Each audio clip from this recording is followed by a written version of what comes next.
ನಮಸ್ಕಾರ ರೀಪ ಎಲ್ಲರಿಗೂ. ಕಾಕ ಮತ್ತು ಇವತ್ತು ಖಡಕ್ ಸುದ್ದಿ ತಗೊಂಡು ಬೆಳಗಾವಿ ಜಿಲ್ಲೆಯ ಪ್ರತಿಷ್ಠಿತ ಮೀಸಲಾತಿ ಕ್ಷೇತ್ರ ರಾಯಬಾಗ್ ಕಾಲಿಟ್ಟಾನ್ರಿ. ಬೆಳಗಾವಿ ಜಿಲ್ಲೆಯ ಒಂದು ಪ್ರತಿಷ್ಠಿತ ಮೀಸಲು ಕ್ಷೇತ್ರ ರಾಯಬಾಗದ ರಾಜಕಾರಣ ಇವತ್ತು ಕರ್ನಾಟಕ ಅಲ್ಲ ದೇಶ ನೋಡಿತ್ತು. ಅದು ಹೆಂಗೆ ನೋಡಿತ್ತಂತೀರಿ? ಅಲ್ಲಿ ಯಾರ ಸಾಮ್ರಾಜ್ಯ ಇತ್ತು? VL ಪಾಟೀಲರ ರಾಯಬಾಗದ ಹುಲಿ, ಕರ್ನಾಟಕದ ಹುಲಿ ಅಂತ ಹೆಸರು ಪಡೆದಂಥ VL ಪಾಟೀಲರ ಸಾಮ್ರಾಜ್ಯದಿಂದ ಇವತ್ತು ದೇಶ ನೋಡಿತ್ತು. ಇದೇ ಭಾರತ ರತ್ನ ಡಾಕ್ಟರ್ ಬಾಬಾ ಸಾಹೇಬ್ ಅಂಬೇಡ್ಕರರನ್ನು ರಾಜ್ಯಸಭಾ ಸದಸ್ಯತ್ವ ಸ್ಥಾನಕ್ಕಾಗಿ ಇದೇ ರಾಯಬಾಗದ ಹುಲಿ VL ಪಾಟೀಲರು ವಿಮಾನ ಮುಖಾಂತರ ಎಷ್ಟು ಸದಸ್ಯರನ್ನು ಕರೆದುಕೊಂಡು ಹೋಗಿದ್ದು ಈ ಹಿಂದಕಲೇ ಒಂದು ವರ್ಷದ ಹಿಂದೆ ವಿವರವಾದ ವಿಡಿಯೋವನ್ನು ಮಾಡಿದ್ದೀನಿ, ತೆಗೆದು ನೋಡ್ರಿ. ರಾಯಬಾಗ್ ಯಾವಾಗಲೂ ದೇಶ ನೋಡುವಂಥ ರಾಯಬಾಗ್. ಅಲ್ಲಿ VL ಪಾಟೀಲ್ರಂಥ ಸರಳ ಸಜ್ಜನಿಕೆ ರಾಜಕಾರಣಿ, ಯಾವಾಗಲೂ ಸರ್ವ ಜಾತಿ ಧರ್ಮಗಳ ನೇತಾರ. ಅಂಥ ರಾಜಕಾರಣಿಗಳು ಇವತ್ತು ನಮಗೆ ಸಿಗೋದಿಲ್ಲ, ಹುಡುಕಾಡಿದರೂ ಸಿಗೋದಿಲ್ಲ. ಹೃದಯವಂತ ಶಾಸಕರು, ಹೃದಯವಂತ ಮಂತ್ರಿಗಳು, ಕೇಂದ್ರದಲ್ಲಿ ಸ್ವತಂತ್ರವಾಗಿ MP ಆದಂಥ ಈ ರಾಯಬಾಗ್ ಕ್ಷೇತ್ರಕ್ಕೆ ಒಂದು ಇತಿಹಾಸ ಇದೆ. ಅವರ ಸುಪುತ್ರರು ಇವತ್ತು ರಾಜಕಾರಣದಲ್ಲಿ ಬೆಳೆದು ಇವತ್ತು ಉನ್ನತ ಸ್ಥಾನಕ್ಕೆ ಹೋಗಿ ವಾಪಸ್ ಮತ್ತೆ ಬಂದಾರ.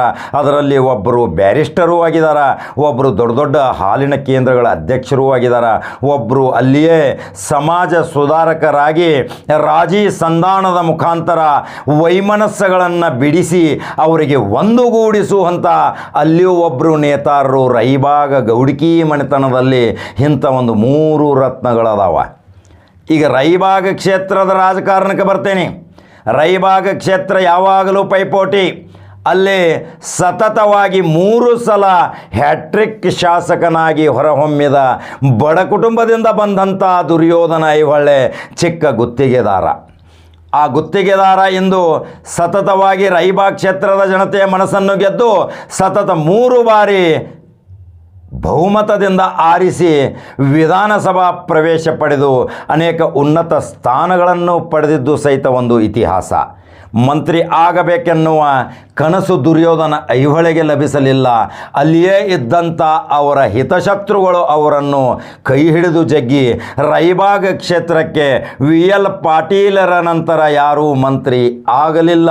ಇನ್ನು ಮುಂದೆ ಯಾರಾಗುತ್ತಾರೋ ಇನ್ನು ಕಾಲವೇ ಹೇಳಬೇಕಲ್ರಿ. ರಾಯಬಾಗ್ ಮತಕ್ಷೇತ್ರಕ್ಕೆ ಈಗ ಆಕಾಂಕ್ಷಿಗಳ ಪಟ್ಟಿ ಹೆಚ್ಚಾಕೋತ ಹೊಂಟೈತ್ರಿ. ಅನೇಕರು ಇವತ್ತು ಕಾಂಗ್ರೆಸ್ ಪಕ್ಷದಿಂದ ಆಕಾಂಕ್ಷಿಗಳದಾರ. BJP ಪಕ್ಷದಲ್ಲಿ ಸಿಟ್ಟಿಂಗ್ MLA ದುರ್ಯೋಧನ ಐಹೊಳೆ ಅವರನ್ನು ಬಿಟ್ಟರೆ ಮತ್ತಾರೂ ಈಗ ಐಹೊಳೆಯ ವಿರುದ್ಧ ನಮಗೆ ಟಿಕೆಟ್ ಕೊಡ್ರಿ, ಅವರು 3 ಸಲ ಆರಿಸಿ ಹೋಗ್ಯಾರ, ಸಾಕಿನ ರಾಜಕೀಯ ನಮಗೂ ಅವಕಾಶ ಕೊಡ್ರಿ ಅಂಥೇಳಿ ಒಂದು ಕೂಗು ಬರವಾತ್ರಿ.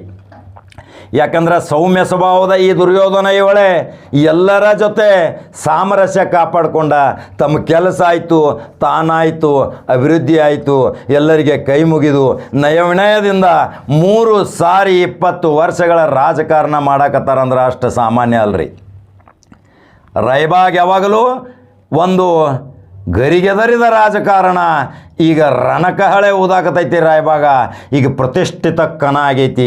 ಅಲ್ಲಿ ಕಾಂಗ್ರೆಸ್ಸದ ಪ್ರಬಲ ಆಕಾಂಕ್ಷಿಯಾಗಿ ಮಹಾವೀರ್ ಮೊಹಿತೆ ಈಗ ಕನಕ ಇಳಿಯಾಕ ಭಾರೀ ಭಗೀರಥ ಪ್ರಯತ್ನ ಮಾಡಕತ್ತಾರ. ಅವರಿಗೆ 1 ಸಲ ಟಿಕೆಟ್ ಸಿಗಲಿಲ್ಲದಾಗ ಸ್ವತಂತ್ರನತೆ 25,000 ಮತಗಳನ್ನು ತೆಗೆದುಕೊಂಡಿದ್ದು ಇತಿಹಾಸ. ಒಬ್ಬ ಸ್ವತಂತ್ರ ವ್ಯಕ್ತಿ 25,000 ಮತ ತಗೋತಾನಂದ್ರೆ ಅದು ಸಾಮಾನ್ಯ ಅಲ್ಲ.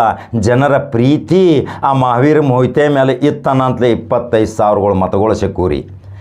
ಅಲ್ಲಿ ಈಗ ನೋಡ್ರಿ, ಇದೇ ದುರ್ಯೋಧನ ಐಹೊಳೆ ಜೊತೆ ಪೈಪೋಟಿ ಮಾಡಿದಂಥ ವ್ಯಕ್ತಿ ಅಂದ್ರೆ ಒಬ್ಬ ಸರ್ವಜಾತಿಯ ಜನಾಂಗದ ಜೊತೆ ಎಲ್ಲರ ಜೊತೆ ಮೃದು ಸ್ವಭಾವದ ವ್ಯಕ್ತಿ, ಬಹಳಷ್ಟು ಜನರ ಪ್ರೀತಿ ಪ್ರಶಂಸೆಗೆ ಪಾತ್ರರಾದಂಥ ವ್ಯಕ್ತಿ ಅಂದ್ರೆ ಪ್ರದೀಪ್ ಮಾಳ್ಗಿ ಇಂಥ ಭಯಂಕರ ಟಕ್ಕರ್ ಕೊಟ್ಟಿದ್ದರು ಇದೇ ದುರ್ಯೋಧನ ಐಹೊಳೆಯರನ್ನು. ಇವರಿಗೆ ಹ್ಯಾಟ್ರಿಕ್ ಮಾಡೋಕ್ಕಾಗತಿರ್ಕಿಲ್ಲ. 2ನೇ ಸಾರಿನ ಸೋತ ಮನಿ ಸೇರ್ತಿದ್ರು.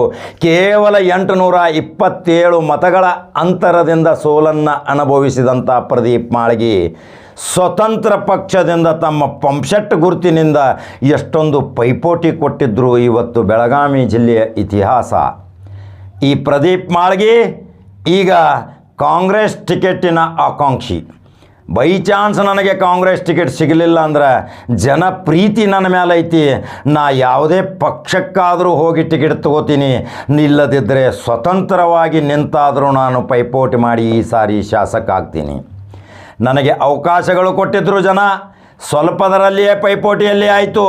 ಸ್ವಲ್ಪ ಅಲ್ಪ ಮತಗಳದಿಂದ ನಾನು ಯಾಕೆ ಸೋತೆ ಅಂದರೆ ಕೆಲವು ಸಲ ರಾಷ್ಟ್ರೀಯ ನಾಯಕರ ಗಾಳಿಗಳು ಬರ್ತಾವ್ರಿ. ಆ ಗಾಳಿ ಬಂದ ತಕ್ಷಣ ನನಗೆ 827 ಮತಗಳ ಅಂತರದಿಂದ ಸೋಲನ್ನು ಅನುಭವಿಸಬೇಕಾಯಿತು. ಅದರಲ್ಲಿ ಅರ್ಧ ತೆಗೆದರೆ 415 ಓಟ್ಗಳ ಡಿಫ್ರೆನ್ಸ್ ಆಕೈತ್ರಿ. ಪ್ರದೀಪ್ ಮಾಳ್ಗಿ ಸರ್ವ ಜಾತಿ ಜನಾಂಗದ ಜೊತೆ ಸಂಪರ್ಕ ಇಟ್ಕೊಂಡಂಥ ವ್ಯಕ್ತಿ, ಎಲ್ಲರ ಜೊತೆ ಅಲ್ಲಿ ಅನೋನ್ಯ ಸಂಬಂಧ. ಈ ಸಾರಿ ಪ್ರದೀಪ್ ಮಾಳ್ಗಿನ ಆರಿಸಿ ತರುಣು ಅಂಥೇಳಿ ಜನ ತೀರ್ಮಾನ ತೊಗೊಂಡಾರಂದ ಮೇಲೆ ಯಾರೇನು ಮಾಡೋಕ್ಕೆ ಸಾಧ್ಯ ಇಲ್ಲರಿ. ಕಾಂಗ್ರೆಸ್ ಟಿಕೆಟದಲ್ಲಿ ಪೈಪೋಟಿ ಹೂಡಾಕತ್ತಾರೆ ಈಗ ಮಹಾವೀರ ಮೊಯ್ತೆ ಮತ್ತು ಪ್ರದೀಪ್ ಮಾಳ್ಗಿ. ಎಲ್ಲಿ ಇಬ್ಬರಲ್ಲಿ ಒಬ್ಬರಿಗೆ ಟಿಕೆಟ್ ಸಿಕ್ಕಿದರೆ ಅಲ್ಲಿ ತ್ರಿಕೋನ ಸ್ಪರ್ಧೆ ಆಗುವ ಸಂಭವ ಐತಿ. ಇದಕ್ಕೆ ಕರ್ನಾಟಕ ರಾಜ್ಯ ಕಾಂಗ್ರೆಸ್ ಹೈಕಮಾಂಡ ಮತ್ತು ದೆಹಲಿಯ ಹೈಕಮಾಂಡ ಈ ರಾಯಬಾಗ ಕ್ಷೇತ್ರವನ್ನು ಬಂಡುಕೋರ ಅಭ್ಯರ್ಥಿ ನಿಲ್ಲಬಾರದಂಗೆ ನೇರ ಸ್ಪರ್ಧೆ ಮಾಡಲಿಕ್ಕೆ ಯಾವ ಯತ್ನಗಳನ್ನು, ಯಾವ ಕಾರ್ಯತಂತ್ರಗಳನ್ನು ಈಗ ಹೂಡ್ತಾರೆ ಅನ್ನೋದು ಜನ ಕಾದು ನೋಡಬೇಕಾಗೈತ್ರಿ. ನೇರ ಸ್ಪರ್ಧೆ ಆದ್ರೆ ಮಾತ್ರ ಅಲ್ಲಿ ದುರ್ಯೋಧನ ಐಹೊಳೆಯನ್ನು ಸೋಲಿಸಬಹುದು.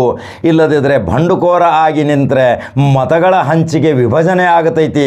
ಆವಾಗ ಮತ್ತೆ 4ನೇ ಸಾರಿ ದುರ್ಯೋಧನ ಐಹೊಳೆ ಆರಿಸಿ ಬರುವುದು ಖಚಿತ ಆಕೈತ್ರಿ. ದುರ್ಯೋಧನ ಐಹೊಳೆ ಬಗ್ಗೆ ಯಾವುದೇ ಅಪಸ್ವರ ಇಲ್ಲ. ದುರ್ಯೋಧನ ಐಹೊಳೆ MLA ಬಗ್ಗೆ ಯಾರೂ ಏನೂ ಕೆಟ್ಟದಾಗಿ ಮಾತಾಡುವುದಿಲ್ಲ.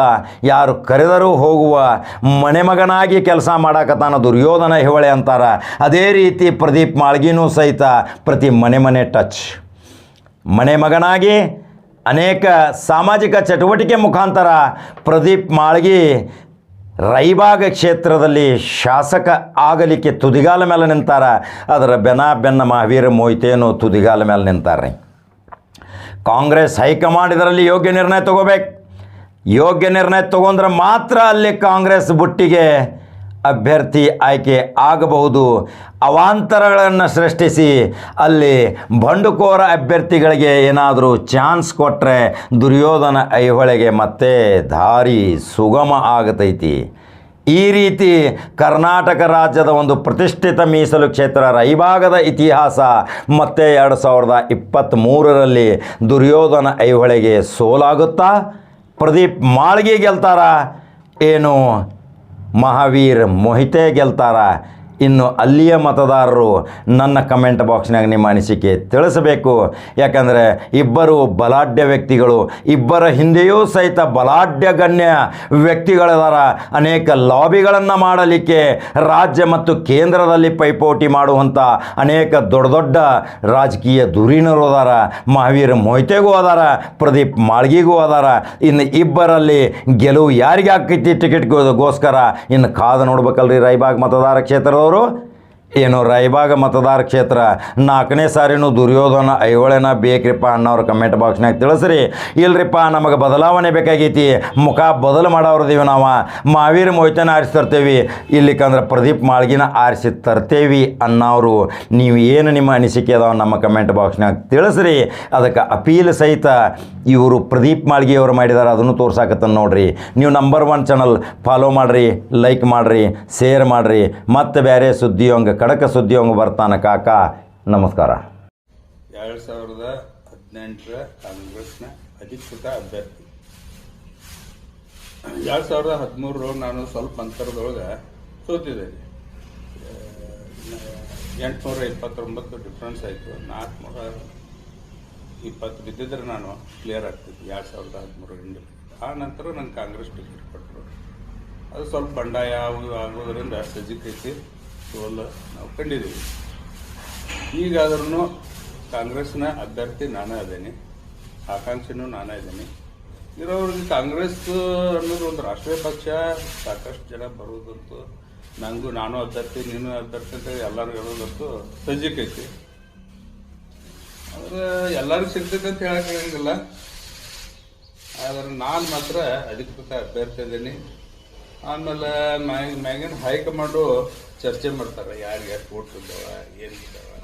ಯಾರು ಹೆಂಗೆ ಅದಾರ ಡ್ರೈವರ್ಗಳಿಗೆ ಏನೈತಿ ಎಲ್ಲನೂ ಒಂದೇ ಸ್ಟಡಿ ಮಾಡಿ ಲಾಸ್ಟ್ ಅವ್ರ ಡಿಸಿಷನ್ ತಗೋತಾರೆ.